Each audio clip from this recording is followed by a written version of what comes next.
भाजपा गठबंधन सरकार के खिलाफ लोकतंत्र को फिर से स्थापित करने के लिए कैलाशहर नगर परिषद के 17, 16, 15, 14 और 13 वार्ड क्षेत्रों में शिक्षा, स्वास्थ्य, अच्छी सड़क, पेयजल और रोजगार की मांग को लेकर माकपा सिटी साउथ जोन कमेटी की पहल पर मार्च निकाला गया।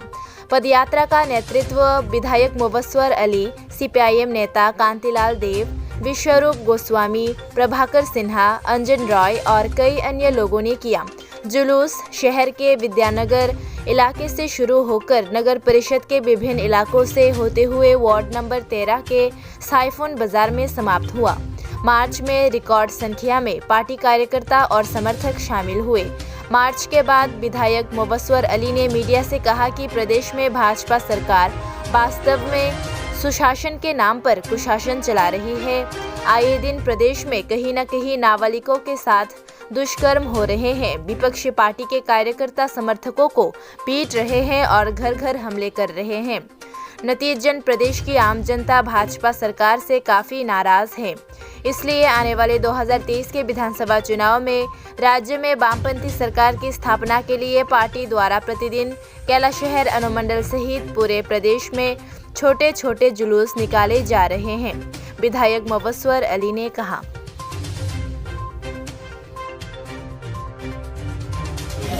तेपान्न কৈলাসহর বিধানসভার অন্তর্গত শহর দক্ষিণাঞ্চলের 10টি পোলিং বুথ নিয়ে আজকে আমরা পদযাত্রা সংগঠিত করি।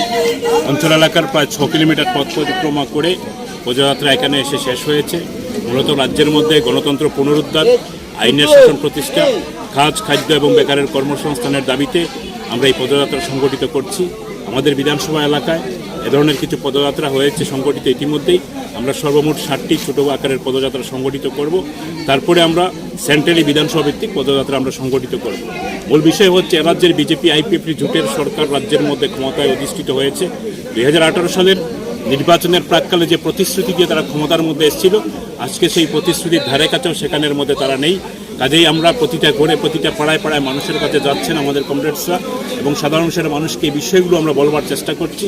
রাজ্যের মানুষ তার অভিজ্ঞতার ভিত্তিতে দেখেছেন 1949 থেকে 1977 এই 28 বছর এবং 1988 থেকে 93 এই 5 সব মিলে 33 বছর। এই 33 বছরের অভিজ্ঞতার ভিত্তিতে দেখেছেন বামফ্রন্টের বিকল্প কংগ্রেস হতে পারে না। আর 2018 থেকে 2023 আজকের এই দিন, এই প্রায় 5.5 বছর সময়ের অভিজ্ঞতায় মানুষ দেখছেন বামফ্রন্টের বিকল্প বিজেপি বা অন্য কেউ হতে পারে না। কাজে রাজ্যের শান্তির জন্য, সম্প্রীতির জন্য, উন্নয়নের জন্য চাই বামফ্রন্ট এবং সেই বার্তাকে নিয়েই আমরা মানুষের কাছে পৌঁছাচ্ছি। লক্ষ্য হচ্ছে 2023 সালে রাজ্যের মধ্যে বামফ্রন্ট সরকার প্রতিষ্ঠার মধ্য দিয়ে রাজ্যের সম্প্রীতি, শান্তি, সম্প্রীতিকে পুনরায় ফিরিয়ে আনা, গণতন্ত্রকে পুনরুদ্ধার করা, আইনের শাসন প্রতিষ্ঠা করা, সেই বার্তা নিয়েই আমরা এই পদযাত্রাগুলো সংগঠিত করছি।